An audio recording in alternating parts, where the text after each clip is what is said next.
आप देख रहे हैं न्यूज इंडिया। आपके साथ मैं हूं निदा अहमद, लेकर के हाजिर अपना खास कार्यक्रम हेलो इंडिया। और हेलो इंडिया में सबसे पहले आज हम बात करेंगे जेपी नड्डा की, क्योंकि आज जेपी नड्डा ओबीसी सांसदों से मुलाकात करेंगे और बीजेपी के सभी ओबीसी सांसदों के साथ नड्डा आज बैठक करेंगे। बता दें आपको कि चुनावी राज्यों में ओबीसी मोर्चे को लेकर रणनीति बनेगी।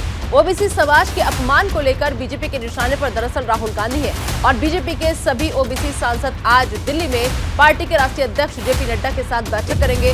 बता दें कि बीजेपी ने पहली बार इस तरह की बैठक बुलाई है। बीजेपी ओबीसी मोर्चे के अध्यक्ष के लक्ष्मण ने कहा कि पार्टी के सभी ओबीसी सांसदों की पार्टी अध्यक्ष नड्डा के साथ एक महत्वपूर्ण बैठक होने वाली है।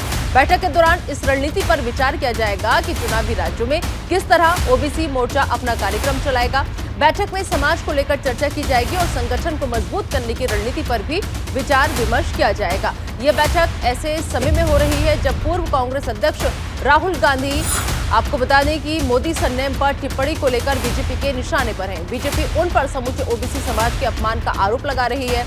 प्रधानमंत्री नरेंद्र मोदी खुद इसी समाज से आते हैं। के लक्ष्मण ने बताया कि ओबीसी मोर्चा अपने गांव-गांव चलो, घर-घर चलो अभियान के दौरान राहुल गांधी का मुद्दा भी जनता के सामने उठाएगा। यह अभियान 6 अप्रैल से 14 अप्रैल तक चलाया जाएगा। इस दौरान ओबीसी मोर्चा जनता को बताएगा कि किस तरह राहुल गांधी ने ओबीसी समाज का अपमान किया है।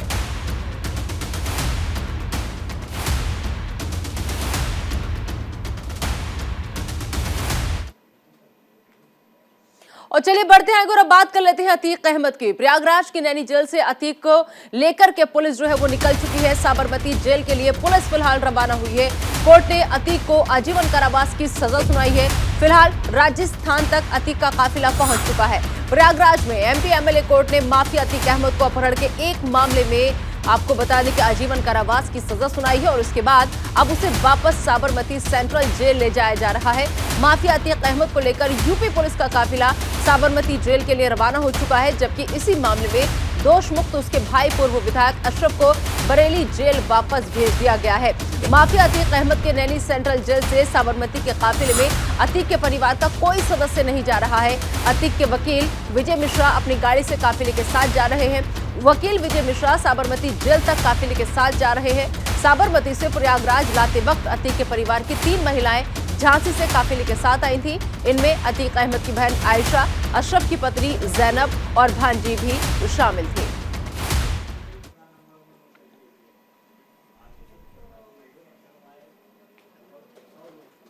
मुकदमे दर्ज होने के बावजूद पिछली सरकारों ने ठीक से पैरवी नहीं की। हमारी सरकार ने पैरवी की है और हमने अदालत में जिस ढंग से पक्ष रखा है, अभियोजन विभाग ने उम्र कैद की सजा हुई है और प्रदेश के लोगों को महसूस हुआ है कि उत्तर प्रदेश में कानून का राज है। हम कानून के तहत सभी गुंडों को, माफियाओं को कड़ी से कड़ी सजा दिलाने के लिए प्रतिबद्ध हैं। और चलिए बढ़ते हैं आगे। एक और बड़ी खबर आप तक पहुंचा दें। आपको बता दें कि कांग्रेस नेता आज 31 शहरों में प्रेस कॉन्फ्रेंस करने वाले हैं। जी हां, बीजेपी को घेरने के लिए कांग्रेस की तैयारियां लगातार तेज होती चली जा रही हैं और इस प्रेस कॉन्फ्रेंस में नीरव मोदी, ललित मोदी को क्लीन चिट देने पर सवाल जवाब किए जाएंगे। कांग्रेस नेता राहुल गांधी की संसद सदस्यता रद्द होने के खिलाफ कांग्रेस और विपक्षी दलों का विरोध प्रदर्शन लगातार जारी है और अब इसी मुद्दे पर आक्रामक तरीके से बीजेपी को घेरने के लिए पार्टी लगातार बैठक भी कर रही है। इसी कड़ी में पार्टी ने विरोध प्रदर्शन का एक और प्लान जारी किया है। कांग्रेस ने आज डेमोक्रेसी डिस्क्वालीफाइड के तहत 35 शहरों में प्रेस कॉन्फ्रेंस करने का फैसला किया है। कांग्रेस के वरिष्ठ नेता और जनरल सेक्रेटरी जयराम रमेश ने 27 मार्च की देर रात इस संबंध में पूरा प्लान तैयार किया, उसको बाकायदा साझा किया, जारी किया। उन्होंने ट्वीट किया और ट्वीट कर बताया कि ये प्रेस कॉन्फ्रेंस पार्टी के वरिष्ठ नेता करेंगे और वो राहुल गांधी की संसद सदस्यता रद्द करने के मुद्दे के साथ साथ मोदाने की वास्तविकता, नीरव मोदी और ललित मोदी को मोदी सरकार की क्लीन चिट देने पर भी बातचीत करेंगे। इन वरिष्ठ नेताओं का काम सभी मुद्दों को आम लोगों तक पहुंचाने और उन्हें बीजेपी की मनमानी समझाने की कोशिश होगी।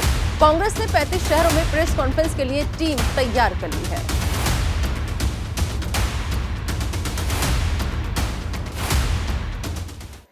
और बात बड़ी खबर की करेंगे। आपको बता दें कि दिल्ली विधानसभा में आज अविश्वास प्रस्ताव आएगा। जी हां, सीएम केजरीवाल के खिलाफ अविश्वास प्रस्ताव दिया जाएगा। बीजेपी विधायक ने अविश्वास प्रस्ताव पर चर्चा की मांग रखी है। स्पीकर ने सदन में मांग को मंजूरी दे दी है। तो दिल्ली बजट से पहले ही बीजेपी विधायक दल ने केजरीवाल सरकार के खिलाफ अविश्वास प्रस्ताव लाने का नोटिस स्पीकर को दिया था। उस समय स्पीकर ने कहा था कि बजट के बाद नियमों के तहत इस पर विचार करेंगे। 28 मार्च को नियम 280 के तहत विधायकों ने अपने क्षेत्र से जुड़े मुद्दे उठाए जाने के बाद बीजेपी विधायक दल ने दिल्ली विधानसभा में फिर से अविश्वास प्रस्ताव पर चर्चा की मांग की।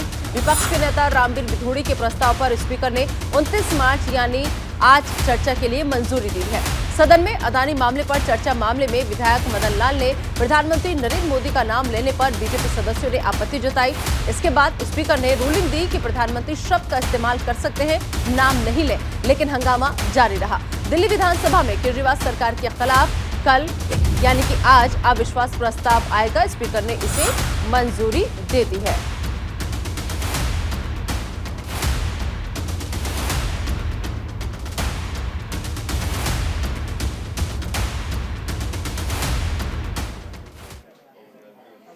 और बात पीएम मोदी की। पीएम मोदी ने दिल्ली में बीजेपी मुख्यालय से पार्टी के नए आवासीय परिसर का उद्घाटन किया।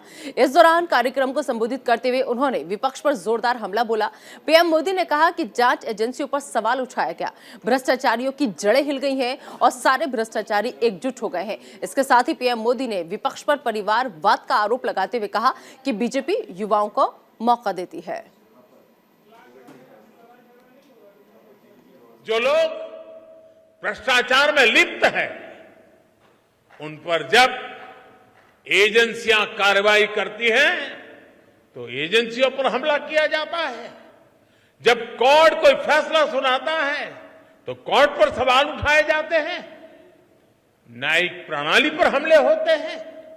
आप सब देख रहे हैं, कुछ दलों ने मिलकर भ्रष्टाचारी बचाओ अभियान छेड़ा हुआ है। वो पार्टी है जिसमें समाज के अलग अलग वर्गों को प्रतिनिधित्व देने के लिए प्रभावी और क्रियाशील मोर्चे और कमेटियां हैं। भाजपा में हर मोर्चा अपनी सामाजिक भूमिका में सक्रिय भी होता है, प्रभावशाली भी होता है।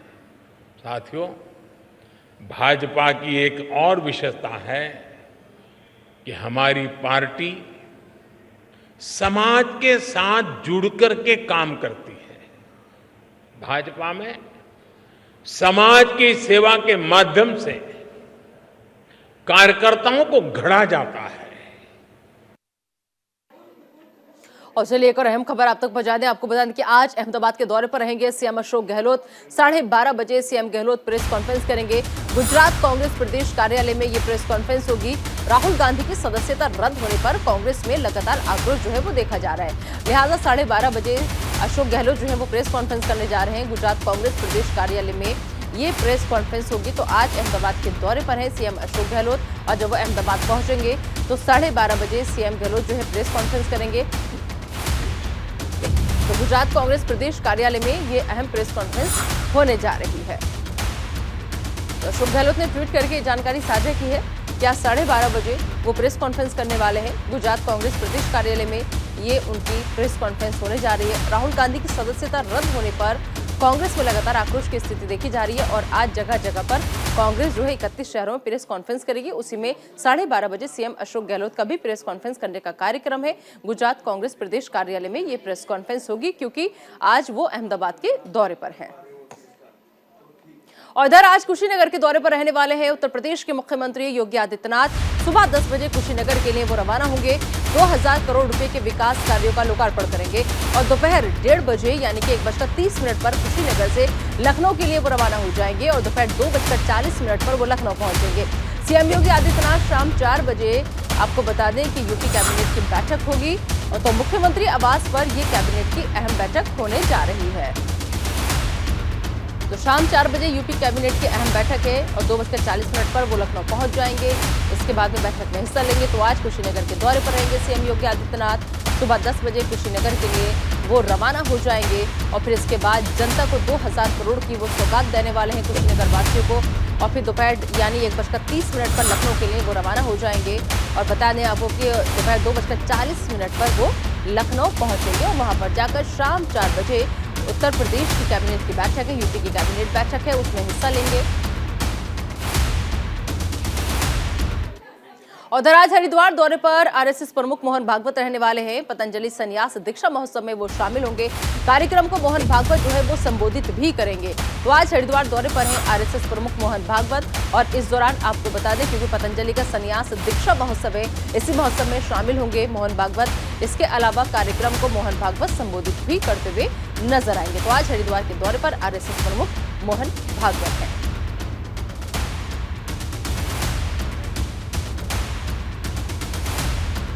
तो पतंजलि का संन्यास दीक्षा समारोह है, इसी कार्यक्रम में हिस्सा लेने के लिए वहां पहुंचेंगे। इस कार्यक्रम को मोहन भागवत संबोधित भी करेंगे। तो आज हरिद्वार के दौरे पर आरएसएस प्रमुख मोहन भागवत। और बता दें आपको कि इस रामनवमी श्रद्धालुओं के लिए बड़ा तोहफा आने वाला है। जी हां, श्रद्धालु हवाई मार्ग से अयोध्या के अब दर्शन कर सकेंगे। पर्यटन विभाग ने 15 दिन के लिए ट्रायल पर सुविधा की शुरुआत कर दी है। हेलीकॉप्टर से 3000 रुपए में 7 मिनट तक दर्शन जो है वो कर सकेंगे। तो यूपी टूरिज्म ने ट्वीट कर इस बात की जानकारी साझा की है। तो रामनवमी पर श्रद्धालुओं को बड़ा तोहफा दिया गया है। इस साल रामनवमी का त्योहार 30 मार्च को मनाया जाएगा। रामनवमी के मौके पर यूपी टूरिज्म डिपार्टमेंट श्रद्धालुओं को महज 3000 रुपए में हेलीकॉप्टर के जरिए अयोध्या के दर्शन कराएगा और सुबह 9 बजे से शाम 6 बजे तक भ्रमण कराया जाएगा। यूपी टूरिज्म ने खुद सोशल मीडिया पर इसकी जानकारी साझा की है। तो यूपी टूरिज्म ने बाकायदा ट्वीट कर लिखा कि रामनवमी के पावन अवसर पर उत्तर प्रदेश राज्य पर्यटन विकास निगम लिमिटेड और हेरिटेज एविएशन द्वारा मात्र 3000 रुपए प्रति व्यक्ति के शुल्क पर अयोध्या के हवाई दर्शन कर एक नवीन अनुभव प्राप्त करें। श्रद्धालु 28 मार्च 2023 से रोजाना सुबह 9 बजे से शाम 6 बजे तक हेलीकॉप्टर से अयोध्या के दर्शन कर सकेंगे। सरयू अतिथि गृह काउंटर से आप टिकट की बुकिंग कर सकते हैं। हवाई दर्शन का स्थान जो है वो सरयू अतिथि गृह अयोध्या रखा गया है।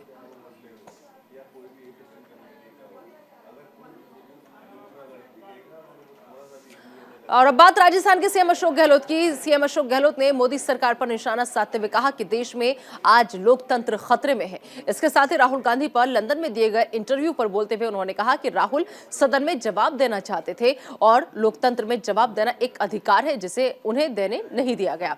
सीएम गहलोत ने ईडी और सीबीआई को लेकर के भी अपनी राय रखी और कहा कि ईडी और सीबीआई ने देश में तांडव मचा रखा है।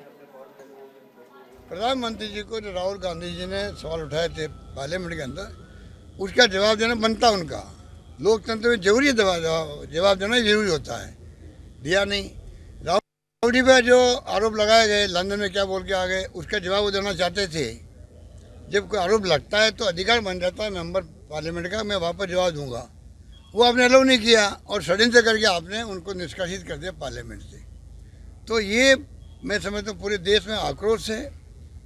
इनको गलतफहमी है जो इनके ये जो अहम घमंड में चल रहे हैं ना मोदी जी और अमित शाह जी, वो काम नहीं आएगा। जनता ऐसा झटका देगी, इनको मालूम ही नहीं पड़ेगा।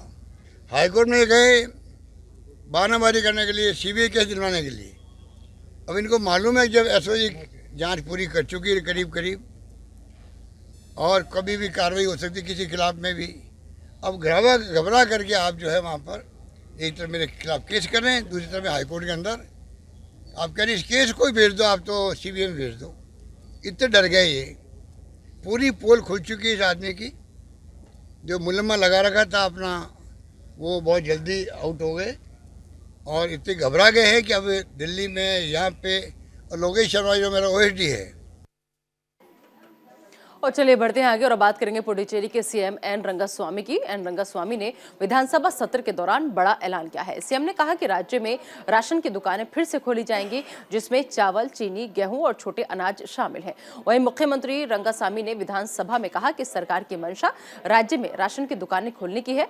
हम राशन की दुकानों में 10 किलो 20 किलो सफेद चावल पहले ही दे चुके हैं और हम आप सभी दुकानों को फिर से खोलेंगे। 2 किलो शक्कर, 2 किलो गेहूं और छोटे अनाज को रियायती दरों पर उपलब्ध कराने के लिए कदम उठाए जाएंगे। राशन की दुकानें खुलती रहेंगी और काम करती रहेंगी। राशन दुकान के कर्मचारियों के वेतन भुगतान के लिए 7 करोड़ 9 लाख रुपए की राशि आवंटित की गई है। बता दें कि राशन विक्रेता दुकानों को फिर से खोलने की मांग कर रहे थे।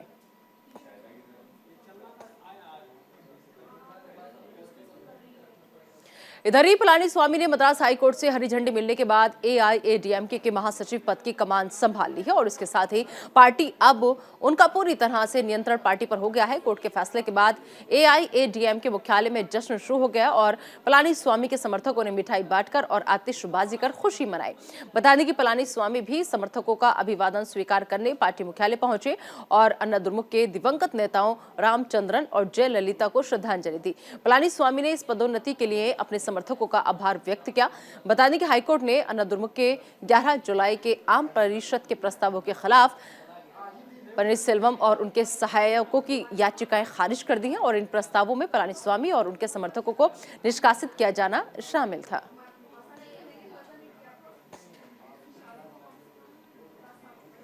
तेलंगाना के कैबिनेट मंत्री केटीआर सिरसिला के दौरे पर रहे, जहां केटीआर एक कार्यक्रम में शामिल हुए।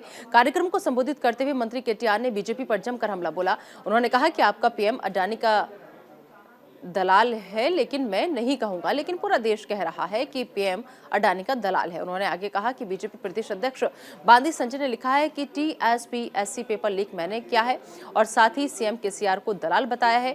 क्या उन्हें लगता है कि मैं ये नहीं कह सकता कि उनके प्रधानमंत्री अडानी के दलाल हैं? लेकिन मैं नहीं करूंगा क्योंकि मेरे पास सांस्कृतिक मूल्य है।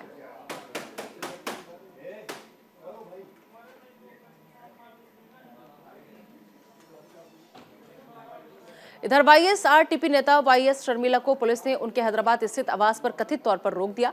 पुलिस ने शर्मिला को उस समय रोका जब वो मरीजों की समस्याओं को जानने के लिए उस्मानिया अस्पताल जा रही थी। रोके जाने के बाद शर्मिला के समर्थकों और पुलिस के बीच हाथापाई हो गई और इसके बाद शर्मिला अपने घर के बाहर धरने पर बैठ गई। वहीं उन्होंने कहा कि लोकतंत्र को दफन कर दिया गया है और केसीआर ने विपक्ष की आवाजों को बेरहमी से कुचला और खामोश कर दिया। मैं प्रधानमंत्री, गृह मंत्री और सुप्रीम कोर्ट से तेलंगाना में केसीआर सरकार के अत्याचार का संज्ञान लेने की अपील करती हूँ।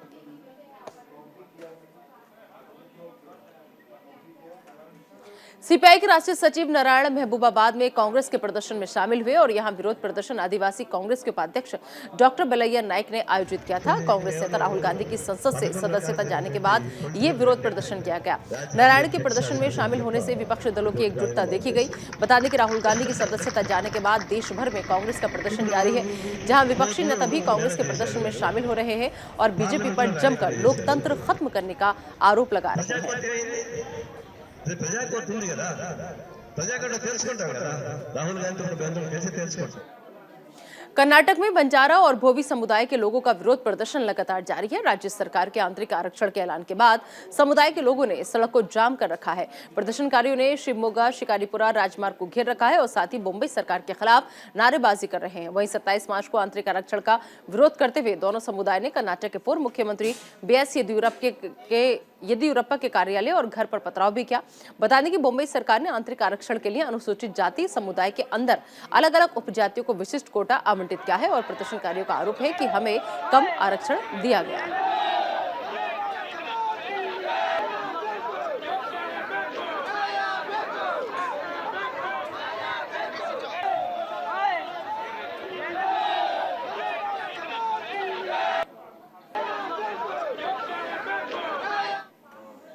इधर हुबली में इंडियन मेडिकल एसोसिएशन ने राजस्थान में पुलिस द्वारा डॉक्टर्स पर हमला करते हुए निंदा करते हुए ज्ञापन सौंपा। ज्ञापन में लागू अधिनियम को वापस लेने की मांग की गई। आईएमए ने जिला प्रशासन के माध्यम से राजस्थान सरकार को ज्ञापन सौंपा। बता दें कि राजस्थान में डॉक्टर ने राइट टू वेल्थ बिल के खिलाफ विधानसभा का घेराव किया था। इस दौरान डॉक्टर्स की पुलिस के साथ झड़प हो गई थी और पुलिस ने कार्रवाई करते हुए लाठीचार्ज किया, जिसमें कम से कम 10 डॉक्टर घायल हो गए, जिसके बाद से इंडियन मेडिकल एसोसिएशन इस घटना की कड़ी निंदा कर रही है।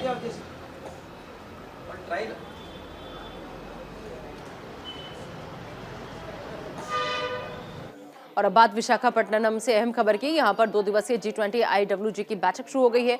इस बैठक का विषय है कल के शहरों का वित्त पोषण, समावेशी, लचीला और टिकाऊ। इस बैठक में भविष्य के शहरों के निर्माण की दिशा में होने वाले निवेश को बढ़ावा देने पर विचार किया जाएगा। साथ ही समग्र विकास के लक्ष्यों को हासिल करने पर भी ध्यान दिया जाएगा।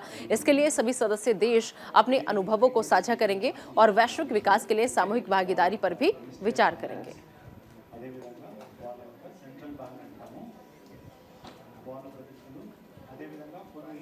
आंध्र प्रदेश के शहरी विकास मंत्री ओदिमुलापू सुरेश एक दुर्घटना में बाल बाल बचे। विशाखापट्टनम के रामाकृष्णा बीच पर पैरा मोटर फ्लाइंग पर कार्यक्रम का आयोजन किया गया था। कार्यक्रम में विकास मंत्री के साथ स्वास्थ्य मंत्री विदादला रजनी भी शामिल हुए और इस दौरान सुरेश पैरा मोटर फ्लाइंग करने के लिए शामिल हुए। स्वास्थ्य मंत्री रजनी ने सुरेश की पैराग्लाइडिंग सवारी को हरी झंडी दिखाई, लेकिन उड़ान भरने के दौरान सवारी का संतुलन बिगड़ गया और बगल में खड़े सुरक्षा कर्मियों की सतर्कता से वो दुर्घटना से बाल बाल बच गए। वहीं इस घटना के बाद मंत्रियों ने सवारी की अनुचित व्यवस्था का हवाला देते हुए पैरा मोटर फ्लाइंग के उद्घाटन को रद्द कर दिया।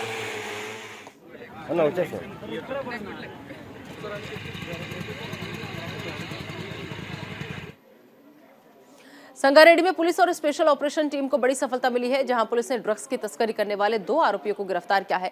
पुलिस ने आरोपियों से हैश तेल, 28 किलो गांजा और 2 मोबाइल फोन जब्त किए हैं। पुलिस ने बताया कि दोनों आरोपी स्कूल में साथ पढ़ते थे और बाद में पढ़ाई छोड़कर मजदूरी करने लगे। ज्यादा अधिक पैसा कमाने के लिए वो ड्रग्स की सप्लाई करने लगे। पिछले साल दोनों आरोपियों को 180 किलो सूखा गांजा तमिलनाडु ले जाते समय गिरफ्तार किया गया था, जिसके बाद दोनों 9 महीने जेल में रहे और जेल से रिहा होने के बाद आरोपियों ने ड्रग्स बेचने फिर से शुरू कर दिया।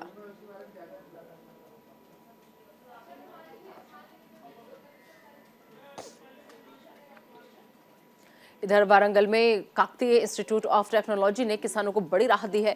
काकतीय इंस्टीट्यूट के कंप्यूटर विज्ञान और इंजीनियरिंग विभाग ने ऑटोमेटिक ड्राइवर लेस ट्रैक्टर का आविष्कार किया है, जिसमें बिना ड्राइवर के ट्रैक्टर को संचालित किया जा सकेगा और रिमोट से ट्रैक्टर को कंट्रोल कर पाएंगे। वहीं इस ट्रैक्टर की कीमत बाकी किसी ट्रैक्टर के मुकाबले कम है और साथ ही ये किसानों की आय में वृद्धि भी करेगा।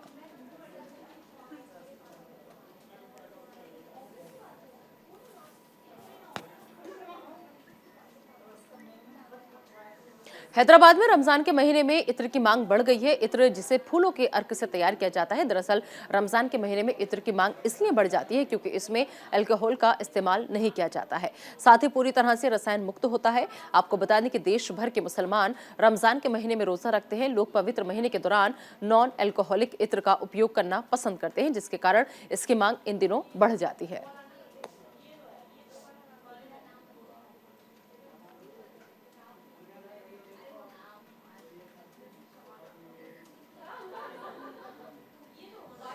तो फिलहाल इस बुलेटिन में अभी के लिए इतना ही। आप दीजिए इजाजत, लेकिन बने रहिए न्यूज़ इंडिया के साथ।